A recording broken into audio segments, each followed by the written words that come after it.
সেই যে ইচ্ছা নেই, সেই ইচ্ছা নেই চেহারাটা আমরা এরই মধ্যে দেখেছি। কাজে উনি যখন বলেন যে ইচ্ছা নেই, তখন বোঝা যায় যে একটা ইচ্ছা আসলে আছে, নাহলে এরকম হতো না। যাই হোক, এটা আমার ধারণা উনি থেকে যাওয়ার চেষ্টা করবেন।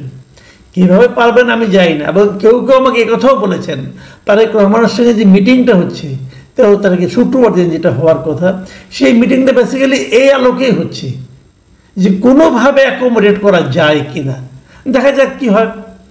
এবং উনি আরেকটা কথা বলেছেন যে নতুন বাংলাদেশ তৈরির জন্য একটা সংস্কার কমিশন গঠন করা হয়েছে। প্রত্যেকটা প্রতিষ্ঠানের জন্য উনি কমিশন গঠন করেছেন, তাদের সুপারিশের দিকে উনি তাকিয়েছেন। এটা হচ্ছে একটা, আমার বিবেচনা, একটা বিশাল অশ্বডিম্ব। এই কারণে উনি যে সংস্কার কমিশনগুলি গঠন করেছেন, এই একটা কমিশনও কোনো কাজের কমিশন হয়নি আমার বিবেচনায়। আমি মনে করি সবগুলো আপ টু দ্য মার্ক হয়নি। এই কমিশনগুলো খুবই বিদেশি লোকজনকে, ভাড়াটে লোকজনকে এনে, কিছু ভাড়াটে বুদ্ধিজীবীদের এনে ওনারা সংস্কার করছেন। আমাদের দেশের সংস্কার, যে লোকগুলি সংস্কারের মূল নায়ক, ওরা তো এই দেশে থাকেই না, ওরা বিদেশের নাগরিক, ওরা আমাদের কি সংস্কার করে দেবে? আর যদি তারা করে, সেটা আমরা মানবো কেন? আমাদের কি লোকজন নেই? আমরা কি এত মূর্খ হয়ে গেছি যে আমেরিকার নাগরিক এসে আমাদের সংস্কার করে দেবে? এটা আমরা মানবো না তো। আমি তো মানবই না, আমার মতো লোক আনবে না। এরকম অনেক লোক আছে আমার মতো, পলিটিক্যাল পার্টিগুলো মানবে এটা আমি মনে করি না। তারপরেও উনি করতে যাচ্ছেন, উনি এটা নিয়ে খুব আশাবাদী। আসলে আমার বিবেচনায় সংস্কার কিছু না, সংস্কারের কথা বলে উনি সময় ক্ষেপণ করতেছেন। যা হোক, এটা আরেকটা বড় বিতর্কিত কাজ উনি করতে যাচ্ছেন, সেটা হলো উনি জুলাই সনদের জন্য অপেক্ষা করছেন। এই জুলাই সনদ জিনিসটা আসলে কী হবে, সেটা নিয়েও কিন্তু একটা বড় বিতর্ক সামনে দিকে আছে। আমি আগামীতে এটা নিয়ে আলোচনা করব। এখন যে আলোচনাটা যে শেষ করি, ওই যে বলতেছেন যে ইতিহাসের সবচেয়ে সুন্দর নির্বাচন উনি উপহার দেবেন জাতিকে, কিভাবে দেবেন? আমি এটার উপর মোটেই আস্থা রাখি না।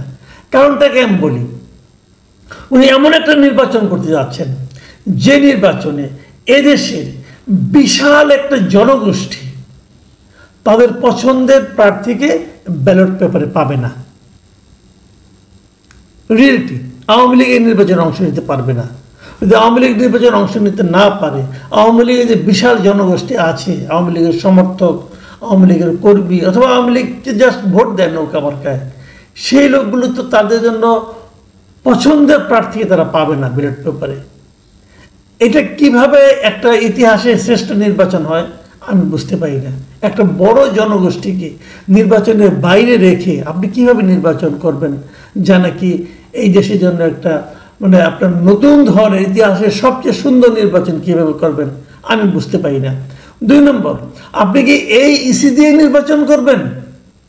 ইসি নিয়ে তো এরই মধ্যে আপনার যে পালিত যে দল এনসিপি, এরা তো ইতিমধ্যে বিতর্ক তৈরি করছে। তারা তো বলছে তারা এই ইসি মানে না, এই ইলেকশন কমিশন মানে না। তারা বলছে এই ইলেকশন কমিশন নাকি বিএনপি ইলেকশন কমিশন হয়েছে। তাই যদি হয়, তাহলে বিএনপি ইলেকশন কমিশন মানে, আর এটা যদি আপনি ভেঙে দিতে চান, তাহলে তো বিএনপি আপত্তি করতে পারে। আমি জানি না এনসিপি কথা যদি সত্য হয়, আর যদি ভেঙে না দেন, তাহলে এনসিপি ইলেকশন কমিশন আপত্তি করবে। তো যে ইলেকশন কমিশন নিয়ে নতুন করলেও আপত্তি, পুরোনো রাখলেও আপত্তি, সেরকম একটা ইলেকশন কমিশনকে করে আপনি কিভাবে ইতিহাসের সবচেয়ে সুন্দর নির্বাচন উপহার দিবেন, এটাও আমার কাছে কিন্তু ক্লিয়ার নয়। আরেকটা জিনিস, নির্বাচনের ডেট, নির্বাচনটা কবে হবে, এটা নিয়ে তো এরই মধ্যে আপনি ঝামেলা পাকিয়ে রেখেছেন। আপনি যেহেতু বাংলাদেশের, আপনাদের সঙ্গে যখন দেখা হলো কয়েকদিন আগে, 28টা রাজনৈতিক দলের মধ্যে 25টা রাজনৈতিক দল বলল যে নির্বাচন তারা ডিসেম্বরের আগে চায় অথবা ডিসেম্বরে চায়, ডিসেম্বরের পরে নয়। সেখানে আপনি নির্বাচনের ডেট ঘোষণা করেছেন এপ্রিল মাসে।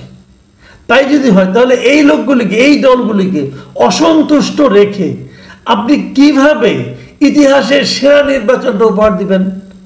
আমি এটা এগুলি বুঝি না। ওনার কথাবার্তা আসলে এলোমেলো হয়ে যাচ্ছে বলে আমার কাছে মনে হয়।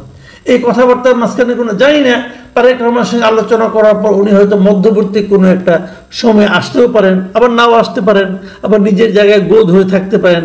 কি করবেন আমি জানি না, কি হবে 4 তারিখের পর সেটা হয়তো পরে আমরা বুঝতে পারবো। কিন্তু এটুকু তো বুঝতে পারি যে 25টা দলের মধ্যে বিএনপি একটা, যদি বিএনপি সেখানে চলেও যায়, তাও তো 24টা দল নির্বাচন চাচ্ছে ডিসেম্বরের আগে। তাহলে কিভাবে আপনি এই দলগুলিকে আনহ্যাপি রেখে ইতিহাসের সেরা নির্বাচনটা করবেন? আর ব্যক্তিগতভাবে আপনার যে পক্ষপাতিত্ব একটা নির্দিষ্ট দলের প্রতি, সেটাও তো প্রমাণিত হয়েছে।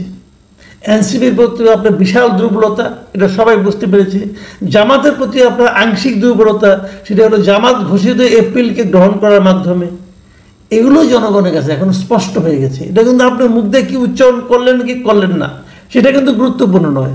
গুরুত্বপূর্ণ হলো জনগণ কি দেখলো এবং জনগণ কি বুঝলো। এই যে পাবলিক পারসেপশন, এই পাবলিক পারসেপশনকে আপনি কিভাবে উপেক্ষা করবেন? তো এরকম একটা নেতিবাচক পাবলিক পারসেপশনকে সঙ্গে নিয়ে, পক্ষপাত দুষ্ট পাবলিক পারসেপশনকে সঙ্গে নিয়ে আপনি ইতিহাসের সবচেয়ে সুন্দর নির্বাচন উপহার দেবেন, এটা কি সোনার পাথর বাটির মতো শোনাচ্ছে না? প্রিয় দর্শক, আগামী দিনগুলোতে কি হবে আমরা দেখার অপেক্ষায় থাকব। আপনারা সবাই ভালো থাকবেন। এখন এই পর্যন্তই। আল্লাহ হাফেজ।